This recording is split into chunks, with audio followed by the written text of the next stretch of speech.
hành trình 6 ngày 5 đêm càng quét xứ cảng thơm Hồng Kông. Trong tập hôm nay, Thỏ sẽ bật mí cho bạn một cái tọa độ bí mật để ngắm trọn vẹn toàn cảnh Hồng Kông từ trên cao, siêu đẹp mà hoàn toàn là miễn phí.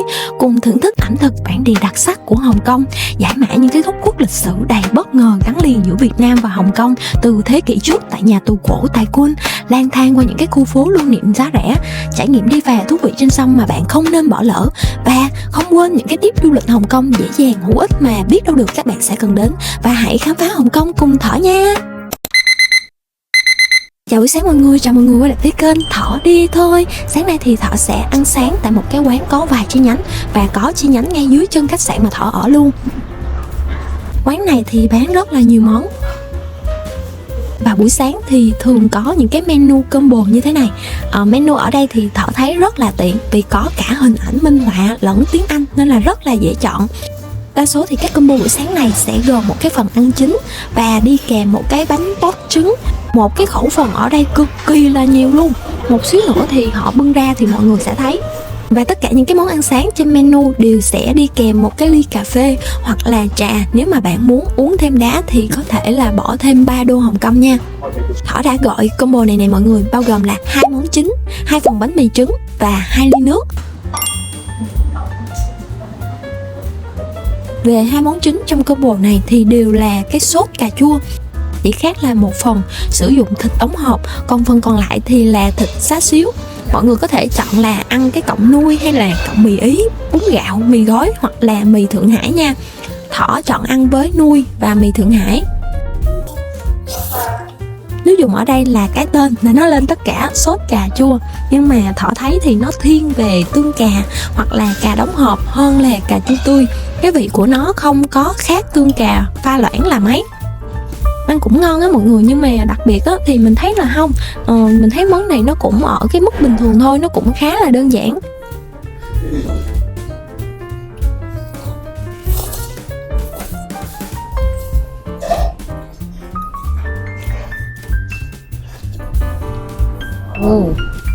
Trà chanh y như trà Lipton, y như trà Lipton. Khác với ở Việt Nam thì cà phê ở Hồng Kông được mặc định là cà phê sữa nha mọi người. Là cà phê sữa, nếu mà gọi cà phê bình thường thì nó là cà phê sữa. Ăn kèm với món chính sẽ có cái phần bánh mì sandwich nướng với bơ và trứng khá là béo và rất là ngon. Buổi sáng như thế này thì Thỏ nghĩ là quá là đầy đủ dinh dưỡng, thậm chí là hơi có phần dư luôn nha mọi người. Ăn không thể nào hết và có thể là no tới trưa luôn. Nhưng mà vì đa số là menu buổi sáng ở quán thì đều là cái dạng combo như thế này, và thậm chí là họ có một cái chiến thuật bán rất là hay, là nếu mà cho dù là bạn chỉ gọi có một cái món lẻ thì giá nó cũng là ngang ngửa hoặc là đắt hơn rất là nhiều so với là cả set combo như thế này. Mọi người có lưu trú tại khách sạn này thì có thể tham khảo quán ăn này. Thỏ sẽ để dưới cái phần mô tả cho mọi người nha.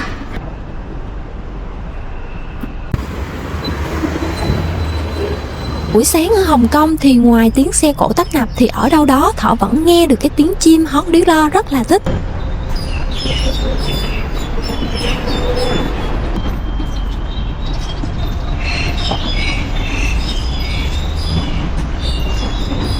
Khách sạn mà Thỏ ở sẽ được kết nối trực tiếp với cầu đi bộ để đến với trạm tàu điện. Để mà di chuyển tàu điện cũng như là phương tiện công cộng ở Hồng Kông dễ dàng thì mọi người có thể thuê cái thẻ Octobus mà hôm qua Thỏ đã hướng dẫn cho mọi người. Thỏ thường hay để cái thẻ Octobus trong cái ốp điện thoại cho cái tiện. Mỗi cái phương tiện công cộng ở Hồng Kông sẽ có cách tính giá tiền khác nhau. Khi mà sử dụng đến cái phương tiện gì thì Thỏ sẽ hướng dẫn chi tiết cho mọi người. Đối với cái tàu điện ngầm thì sẽ không có tính theo cái lượt đi mà sẽ tính theo cái chặng. Đi càng xa thì tiền sẽ càng nhiều. Chính vì thế mà bạn phải quẹt thẻ Octobus lúc vào trạm và phải quẹt thẻ thêm một cái lần nữa lúc mà ra khỏi trạm để biết chính xác là giá tiền bao nhiêu cho từng cái chặng đi. Thì mọi người có thể coi trên app Citymapper mà Thỏ đã giới thiệu nha. Vì mức sống ở Hồng Kông khá cao nên là chi phí di chuyển bằng phương tiện công cộng cho cả chuyến đi ở Hồng Kông cũng khá, nên là mọi người nhớ lên kế hoạch dự trù chi phí di chuyển dựa trên cái app đó nha. Ở mỗi trạm tàu điện ở Hồng Kông đều có một cái màu gạch khác nhau, thì chính cái đặc trưng ấy đã tạo nên một cái trào lưu check-in các ga trạm tàu điện ngầm. Mặc dù là đang ở trung tâm tài chính của Hồng Kông với những tòa nhà chọc trời như thế này, nhưng mà mọi người để ý nha, là vẫn nghe được cái tiếng chim hót rất là thiên nhiên luôn.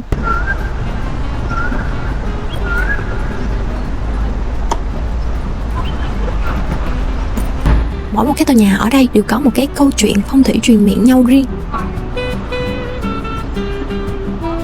Có ai đi Hồng Kông về mà vẫn nhớ mãi cái tiếng chuông báo băng qua đường ở Hồng Kông không? Nó là một cái gì đó rất là đặc trưng của Hồng Kông luôn phải không?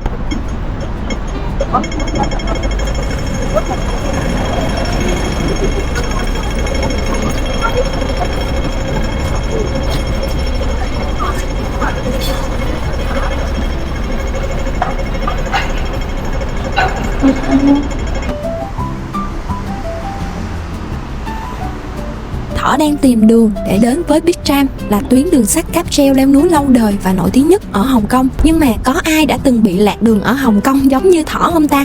Chứ trong suốt những cái ngày ở đây thì Thỏ bị hoài à. Tại chắc là do mình dở nên là mặc dù coi Google Maps nhưng mà vẫn hay bị lạc đường, do là địa hình ở Hồng Kông đa số là đồi núi, không có bằng phẳng. Và mình đã nhận được một cái sự giúp đỡ rất là nhiệt tình từ bác nhân viên chăm sóc cây tại công viên. Khi mà tụi mình hỏi đường thì ngay lập tức là bác đã bỏ hẳn cái công việc đang làm dang dở mà dắt tụi mình đi và chỉ một cách rất là tận tình luôn.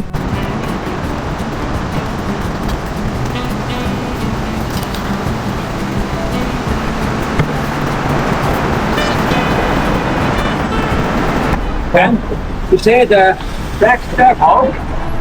That is the station. You know? The Big Tram là tàu điện leo núi sẽ đưa mọi người từ khu vực Central Trung Hàn lên núi Thái Bình The Big. Đa số thì mọi người sẽ mua vé khứ hồi kèm theo đài quan sát Sky Terrace 428 trên các nền tảng. Mình cũng sẽ để link mua vé cho mọi người có nhu cầu nha. Nhưng mà Thỏ sẽ có một cái phương án tiết kiệm hơn là mình sẽ trải nghiệm một chiều của tàu thôi. Sau đó thì Thỏ sẽ bật mí một cái tọa độ quan sát toàn cảnh Hồng Kông từ trên cao mà không cần phải trả phí như là đài quan sát Sky Terrace 428. 3 chiều còn lại Thỏ sẽ đi bằng xe bus từ núi Thái Bình để về lại cái khu vực Central Trung Hoàng này. Mời mọi người tham khảo cách đi của Thỏ nha. Ở đây họ sẽ để 3 cái line riêng dành cho người chưa mua vé, người đã mua vé và người sử dụng thẻ Octopus. Và Thỏ lựa chọn sử dụng thẻ Octopus để quẹt qua cổng. Các bạn cũng có thể mua vé một chiều trước trên các nền tảng, với cái chi phí thì mình thấy là cũng bằng với quẹt thẻ Octopus thôi. Nhưng mà thường thì cái line dành riêng cho thẻ Octopus nó sẽ vắng hơn rất là nhiều so với line mà vé đã mua trước. Chi phí mà một chiều quẹt bằng thẻ Octopus sẽ là 88 đô Hồng Kông với cái giá là 300.000. Nhưng mà tàu Big Tram này chỉ di chuyển khoảng có 7 phút cho một cái quãng đường 1,2 cây thôi, nên là cá nhân Thỏ nghĩ là đi một chiều trải nghiệm là được rồi. Vào thế kỷ 19 thì đỉnh núi The Big, núi Thái Bình là một cái khu vực biệt lập dành riêng cho các quan chức thuộc địa Anh và giới tài Việt giàu có nhờ có khí hậu mát mẻ quanh năm, hoàn toàn là đối lập với cái nóng ẩm dịch bệnh ở vùng cảng bên dưới. Trước năm 1888 thì phương tiện duy nhất để mà đi lên đỉnh núi là kiệu khiên do các phu kiệu người Trung Quốc gánh trên vai qua những cái con đường mòn dốc đứng. Đây là một cái hành trình cực kỳ là mất sức và tốn thời gian. Thì một cái kỹ sư đường sắt người Scotland đã nảy ra một cái ý tưởng xây dựng một cái hệ thống cáp kéo, thì Big Tram chính thức được hoạt động trở thành một cái hệ thống cáp kéo đầu tiên tại châu Á. Nếu mà đi từ khu vực Central lên núi thì mọi người nhớ là chọn ngồi ở phía bên phải để có thể ngắm cảnh toàn thành phố nha. Bên trái thì chỉ toàn là vách núi thôi.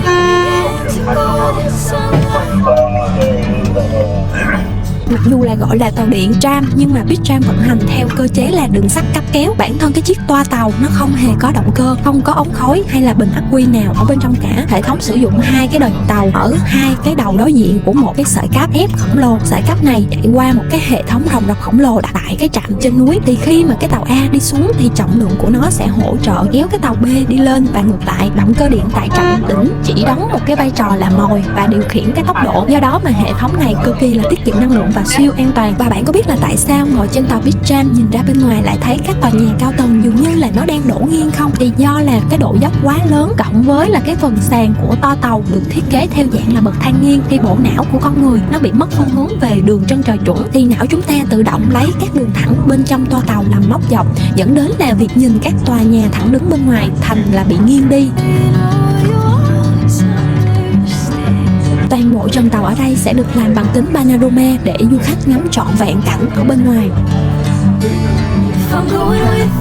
Cũng như là ga bắt đầu ở khu vực Central thì ga kết thúc trên núi Thái Bình cũng không có nằm ngoài trời. Vừa bước chân ra khỏi toa tàu là các bạn sẽ ở ngay bên trong một cái khu phức hợp mua sắm, ăn uống, giải trí của tòa nhà The Big Tower. Ở đây thì cũng sẽ có các cửa hàng bán quà lưu niệm magnet, nhưng mà giá ở đây thì mình thấy nó cũng không có rẻ lắm. Mọi người ráng coi đến hết clip nha. Họ sẽ chỉ cho mọi người một cái địa điểm bán magnet giá khá là rẻ luôn. Nếu mà mọi người đã mua vé ngắm cảnh tại đài quan sát Sky Terrace 428 thì mọi người có thể đi thang cuốn hoặc thang máy hái lên tầng 3 nha, vì đài quan sát nằm ngay trong cái tòa nhà này luôn. Còn bởi vì là Thỏ sẽ đến một cái địa điểm ngắm cảnh khác hoàn toàn không hề là tốn phí, nên Thỏ sẽ đi thang lên tầng trệt để đi ra ngoài tòa nhà. Đây chính là tòa nhà The Big Tower mà khi nãy Thỏ vừa từ trong đó đi ra. Nó có hình dáng giống như là một cái chiếc thuyền này ha.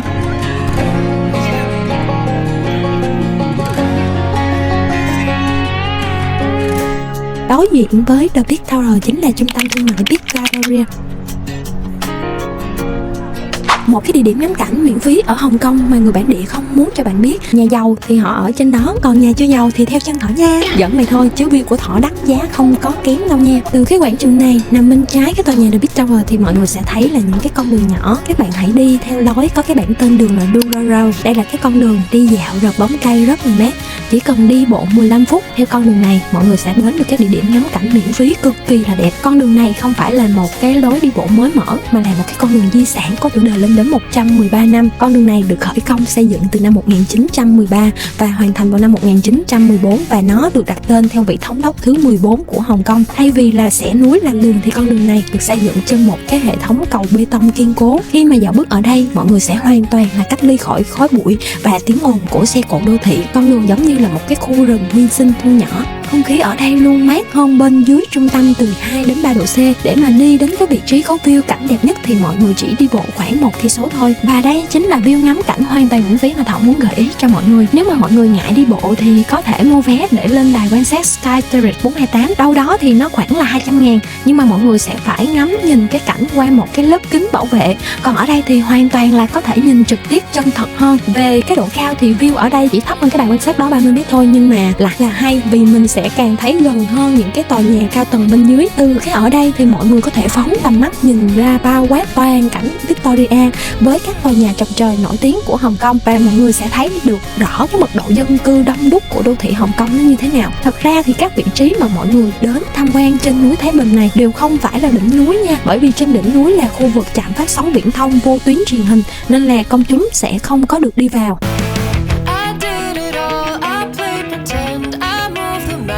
To be your friend, I wanna know if it mattered.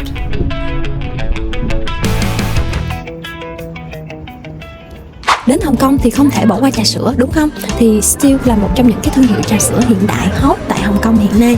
Thương hiệu trà sữa này thì có rất là nhiều chi nhánh trên khắp Hồng Kông rồi, và những cái địa điểm tham quan nổi tiếng như là The Big này không thể là thiếu sự có mặt của cái thương hiệu này rồi. Và Thỏ sẽ dùng thử ở chi nhánh bên trong tòa nhà The Big Tower.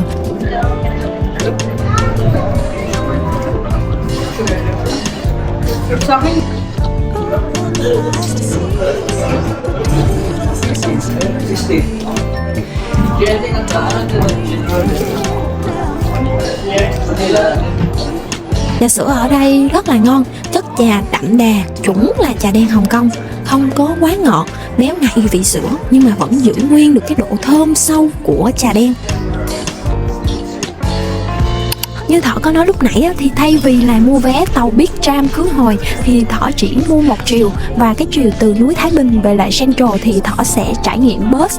Thì khi mà đi xe bus ở Hồng Kông thì chúng ta sẽ lên ở cửa trước và quẹt thẻ Octopus ngay cạnh bác tài, và khi xuống thì sẽ xuống bằng cửa sau nha mọi người. Nếu mà bạn không có thẻ Octopus thì có thể trả tiền mặt vào cái thùng đựng tiền, nhưng mà sẽ không có thối tiền đâu nha. Đi xe bus thì mọi người cũng có thể ngắm cảnh như là đi Big Tram.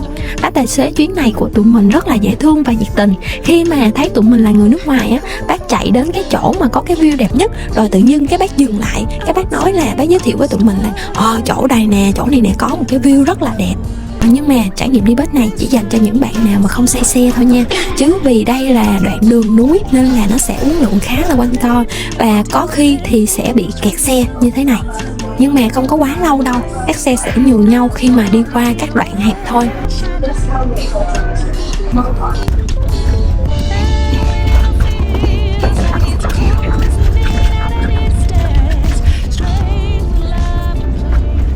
Hồng Kông luôn nằm trong những cái top, những cái nơi mà đón khách du lịch nhiều nhất trên thế giới.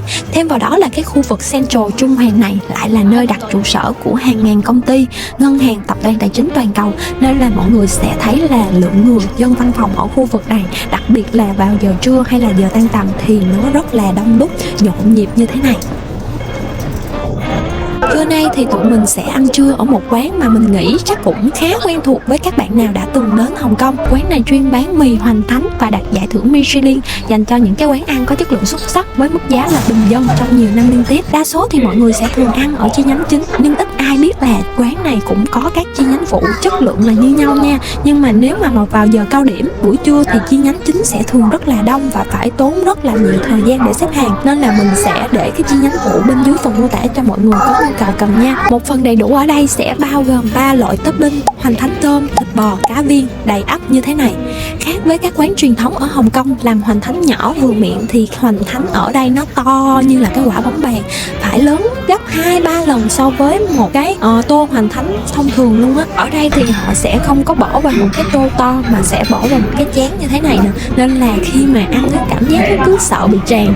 Về Hoành Thánh thì vỏ mỏng, cảm nhận được rõ cái vị tôm và thịt rất là ngon.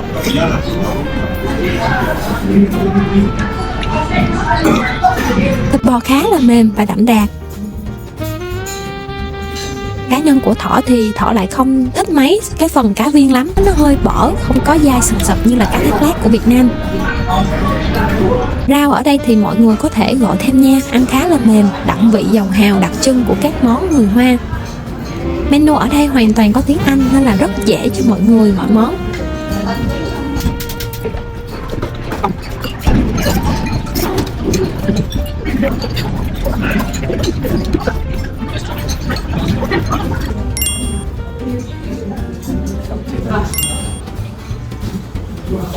Đa số các quán ở Hồng Kông thì Thỏ thấy là sẽ ghi tiền lên tờ giấy ghi chú như thế này, rồi mọi người sẽ cầm ra cái quầy tính tiền sau.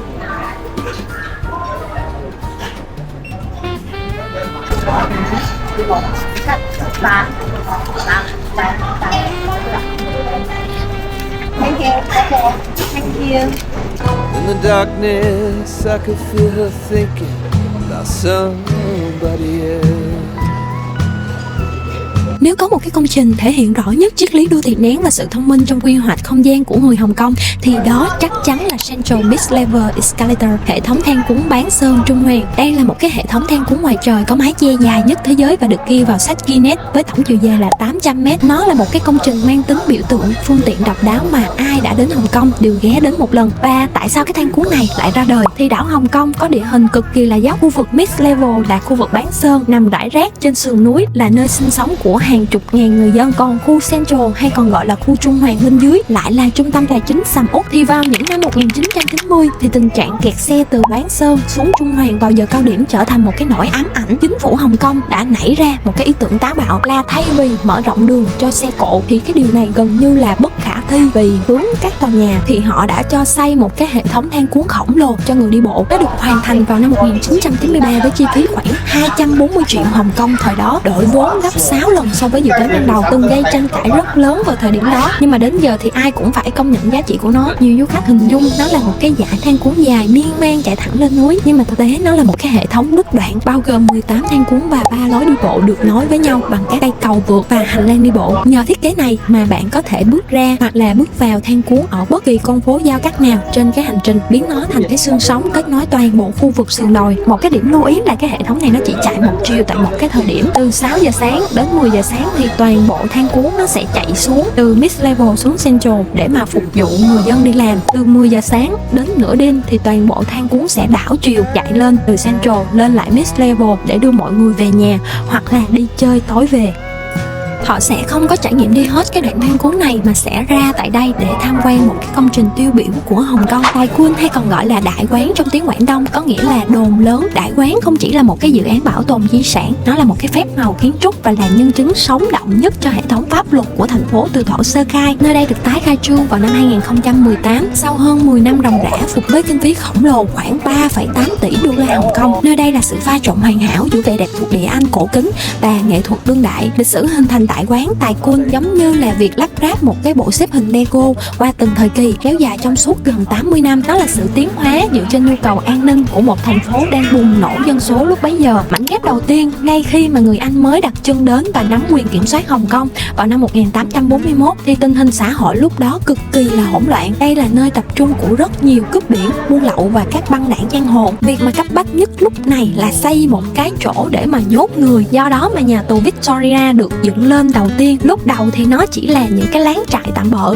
sau đó mới dần được xây kiên cố bằng gạch đá. Mảnh ghép thứ hai là từ năm 1864, hơn 20 năm sau, khi mà Hồng Kông bắt đầu phát triển thành một cái thương cảng sầm uất, lực lượng cảnh sát ngày càng phình to và cần một cái tổng hành dinh để điều hành toàn bộ thành phố, thì thay vì là tìm một cái khu đất mới, họ quyết định là xây trụ sở cảnh sát trung tâm ngay sát vách nhà tù Victoria. Mục đích rất là thực dụng, bắt được tội phạm là đưa thẳng vào nhà tù ở ngay cái sân sau, rất là tiện lợi. Và mảnh ghép cuối cùng vào năm 1914, đã có nhà tù để nhốt người, có cảnh sát để bắt người, thì mảnh ghép cuối cùng còn thiếu, đó chính là nơi phán xét. Đường phố Hồng Kông thế kỷ 19 và đầu thế kỷ 20 vô cùng là chật hẹp, đồi dốc và đông đúc, thì việc dẫn giải những cái tên tội phạm nguy hiểm từ đồn cảnh sát ở phố này sang tòa án ở phố khác lại đưa đi tù là cực kỳ rủi ro, sẽ rất là dễ xảy ra cướp ngục, giải cứu đồng bọn hoặc là làm náo loạn đường phố. Thì chính quyền thuộc địa đã nảy ra một cái sáng kiến là gộp 3 cái cơ quan quan trọng nhất của hệ thống tư pháp vào cùng một cái khu đất rộng 13.600 m². Nhờ đó mà một nghi phạm sẽ trải qua một cái quy trình khép kín, bị bắt và thẩm vấn tại trụ sở cảnh sát trung tâm, bị xét xử tại tòa án trung tâm và bị thụ án ngay lập tức tại nhà tù Victoria nằm phía sau tòa án. Tất cả chỉ diễn ra trong một cái khuôn viên cách nhau vài bước chân, và thậm chí là chuyển người qua lại bằng đường hầm ngầm dưới lòng đất để dân chúng bên ngoài không hề hay biết luôn.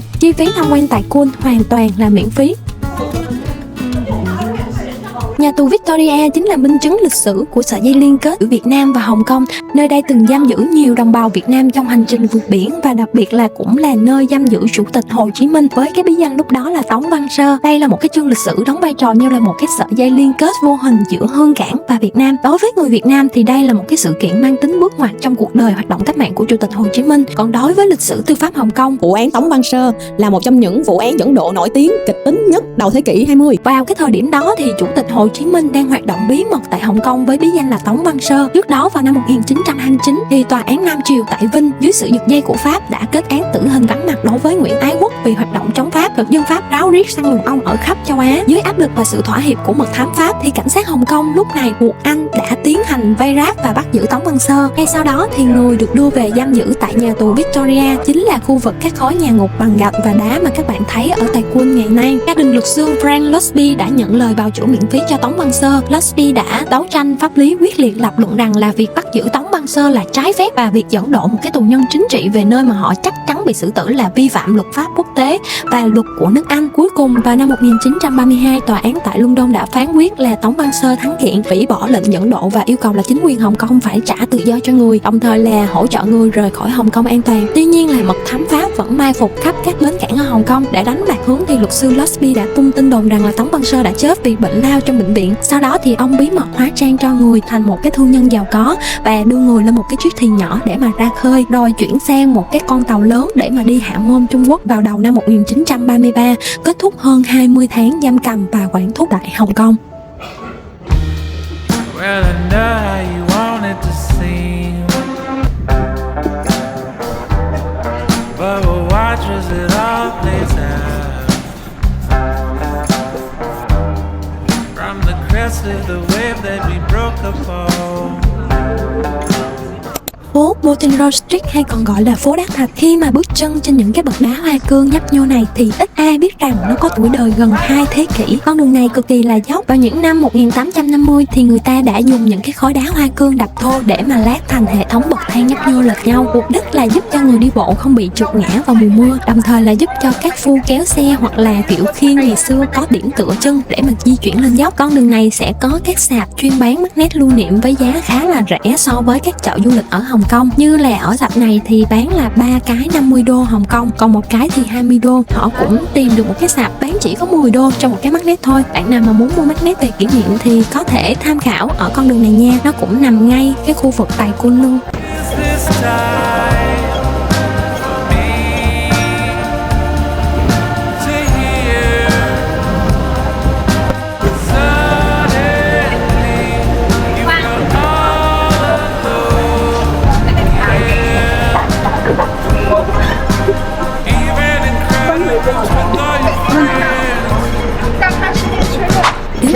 bạn sẽ bắt gặp ngay một cái nét đặc trưng độc đáo định hình nên bản sắc và tâm hồn của xứ Cạn Thơm, đó chính là tàu điện Ding Ding. Lăn bánh từ năm 1904 thì phương tiện cổ kính này đã gắn bó với bờ Bắc đảo Hồng Kông qua hơn một thế kỷ. Cái tên Ding Ding xuất phát từ tiếng chuông đồng đặc trưng của các bác tài dùng để phát ra âm thanh cảnh báo.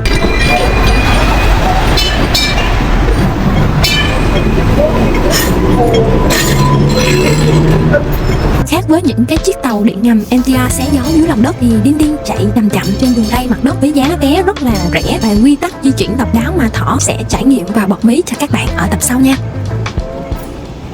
Chi phí ở Hồng Kông khá là đắt đỏ và nước uống thì không được khuyến khích uống trực tiếp tại vòi, nên là mình sẽ hướng dẫn các bạn một cái chiếc app lấy nước uống công cộng miễn phí mà biết đâu được các bạn sẽ cần đến. Water for Free là một cái ứng dụng di động và sáng kiến phi lợi nhuận rất là nổi tiếng tại Hồng Kông, được lập ra nhằm là giúp người dân và du khách dễ dàng tìm kiếm các điểm lấy nước uống miễn phí. Ứng dụng này tích hợp bản đồ vị trí các điểm cắt nước miễn phí khắp Hồng Kông, bao gồm các ga tàu điện MTR, công viên công cộng, trung tâm thương mại, sân bay hay là các cửa hàng thức ăn nhanh. Nước tại các cây vòi này đều đạt chuẩn nước uống trực tiếp của Hồng Kông nên là các bạn cứ yên tâm.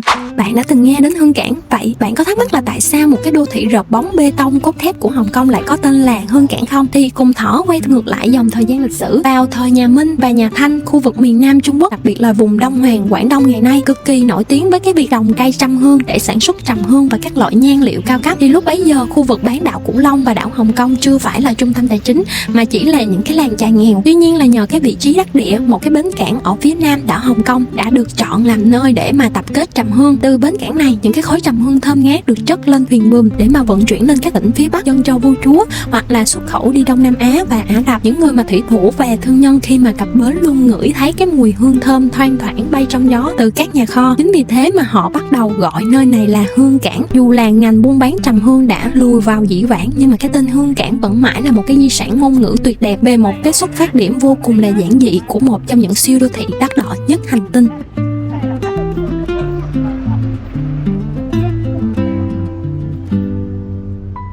Nếu mà được lựa chọn một trải nghiệm lãng mạn nhất với chi phí cực kỳ thấp ở Hồng Kông thì bạn sẽ chọn gì? Với Thỏ đó chính là trải nghiệm đi phà Star Ferry vào lúc hoàng hôn từ khu vực Trung Hoàng Central. Các bạn sẽ đến bến phà số 7 để đi về khu vực Tsim Sha Tsui, hay Thỏ còn gọi vui là Chim Sa Chổi. Để mà trải nghiệm chuyến phà này thì bạn không cần phải mua vé trước, bởi vì đây cũng chính là một trong những cái phương tiện công cộng ở Hồng Kông. Các bạn chỉ cần sử dụng thẻ phương tiện công cộng Octobus để quẹt qua cổng với giá khoảng 5 đô Hồng Kông, chưa đến 20.000 đồng tiền Việt luôn. Nếu mà xe điện Ding Ding là một cái huyết mạch trên đất liền thì phà ngôi sao chính là linh hồn kết nối giữa hai bờ vịnh Victoria, giữa bán đảo Cửu Long và đảo Hồng Kông. Mặc dù là hệ thống tàu điện ngầm MTR và hầm đường bộ qua vịnh đã phát triển hiện đại, nhưng mà Star Ferry vẫn vận chuyển hơn 70.000 lượt khách mỗi ngày. Khi mà ở trên chiếc phà này, các bạn sẽ như là được bỏ qua sự hối hả nhộn nhịp của một đại đô thị sầm uất, mà thay vào đó chính là sự chậm rãi lặng lẽ, như là lọt qua một cái không gian đậm chất điện ảnh Hồng Kông. Đặc biệt là nếu đi vào khoảng thời gian mặt trời lặn, các bạn sẽ được trải nghiệm ngắm toàn cảnh vịnh biển Victoria vào lúc hoàng hôn vô cùng là lãng mạn. Nếu mà bạn nào mà sợ say sóng thì đừng lo, bởi vì cá nhân Thỏ thấy thì phà chạy khá là êm và không có mang lại cái cảm giác khó chịu đâu. Và ngôi sao không chỉ đơn thuần là một cái phương tiện chở khách mà nó cũng đã trở thành một cái bảo tàng di động chở cả ký ức, tâm hồn và nhịp đập bình yên rất riêng của Hồng Kông qua bao thế hệ. Từ bờ đảo Hồng Kông, tàu sẽ di chuyển tầm 10 phút thì sẽ đến được khu vực Chim Sa Chổi thuộc bán đảo Cửu Long. Đây cũng là một trong những cái khu vực trung tâm sầm uất của Hồng Kông. What can you say? Love goes away. That hasn't been said before. I have no rhyme that's different this time. There's no words to sing anymore. I haven't a clue why you went away. I only know you are gone. And I sit alone, my heart by the phone, and so I just... Nằm ngay bến phà khu vực Chim Sa Chổi, Thỏ đã ghé vào mua một cái chiếc bánh trứng nướng, hay ở Việt Nam mình hay gọi là bánh trứng gà non á mọi người. Mami là một trong những cái thương hiệu bán bánh trứng nướng ngon ở Hồng Kông. Đây là chuỗi thương hiệu nên là có rất là nhiều cửa hàng. Mọi người có thể tìm cái địa điểm nào mà tiện cho mình nha.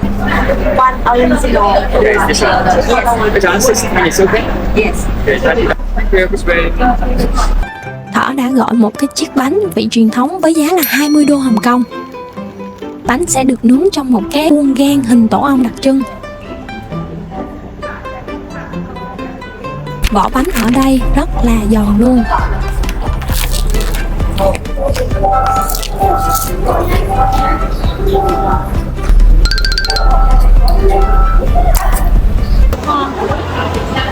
Không nấu quá ngọt, thơm, giòn.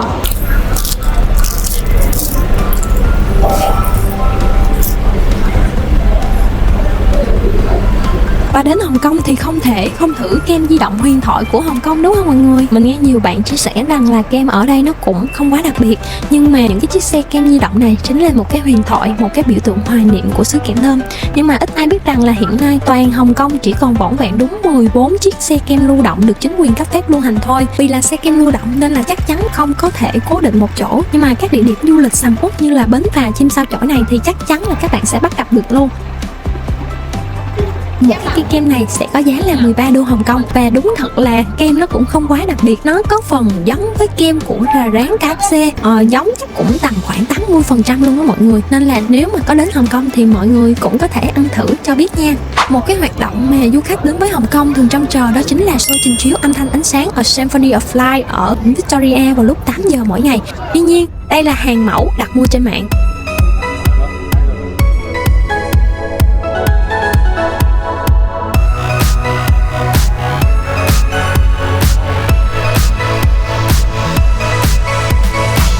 Còn đây là hàng khi mà nhận thực tế nha mọi người.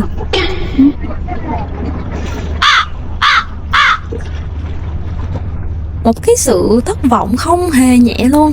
Họ chỉ nhìn thấy vài cái ánh đèn laser chiếu vậy thôi, không có âm thanh gì luôn. Một cái khung cảnh khá là nhạt nhòa luôn. Và bạn nào mà đã trải nghiệm show này rồi thì có thể để lại bình luận bên dưới cho Thỏ biết với nha, là nó có phải giống như vậy không mọi người.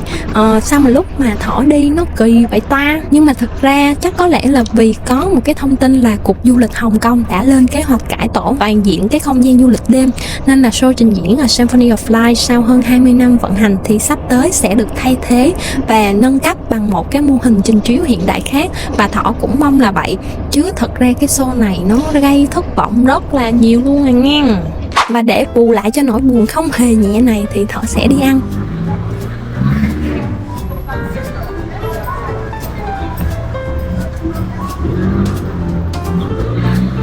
Nếu mà tiểu long bao đại diện cho sự tinh tế của ẩm thực hấp thì sen chin bao, bánh bao chiên súp kiểu Thượng Hải, lại dùng phương pháp áp chảo trong chảo lớn. Bánh sen chin bao tại quán Trương Hiên Ki luôn nằm trong danh sách Michelin Guide Street Food tại Hồng Kông. Tiệm bánh nhỏ này lúc nào cũng nườm nượp người xếp hàng chờ đợi. Mọi người lưu ý là quán này họ không có chấp nhận tiền mặt nha. Mọi người có thể thanh toán bằng thẻ ngân hàng hoặc là thẻ Octopus đều được.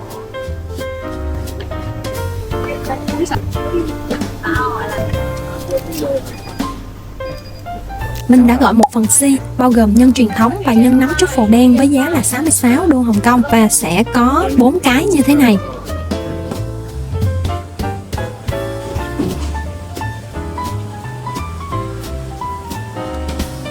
Cảm nhận của mình là bánh khá giống tiểu long bao nhưng mà khác với phương pháp chế biến, nên là vỏ bánh sẽ dày và mặt đáy sẽ hơi có vị giòn. Nước súp trong bánh cũng khá là đậm đà.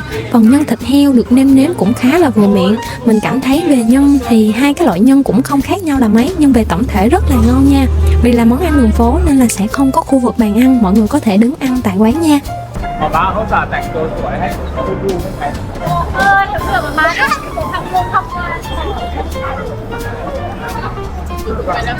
係我之前嗰度。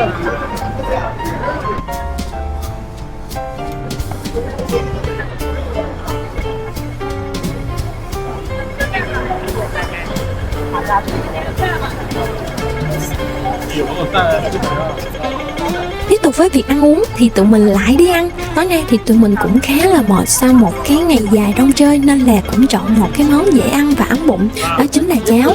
Quán này chuyên bán các loại cháo và bánh cuốn Hồng Kông.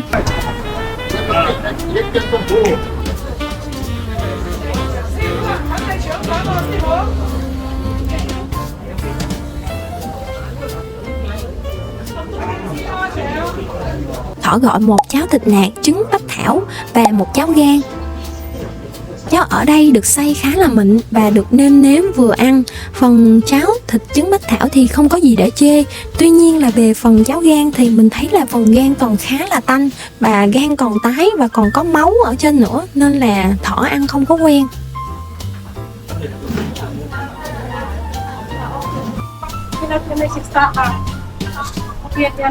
Nhưng lúc thẻ phương tiện Octopus của mình hết tiền thì Thỏ cũng sẽ hướng dẫn cho mọi người cách để nạp tiền vào thẻ này nha. Rất là đơn giản luôn. Ở các trạm tàu điện đều có các máy nạp tiền tự động như thế này. Mọi người chỉ cần đưa thẻ vào khu vực gắn thẻ, sau đó đẩy nhẹ vào, trên màn hình sẽ hiện lên số tiền trong thẻ và mọi người chỉ cần đưa tiền vào khu vực để tiền.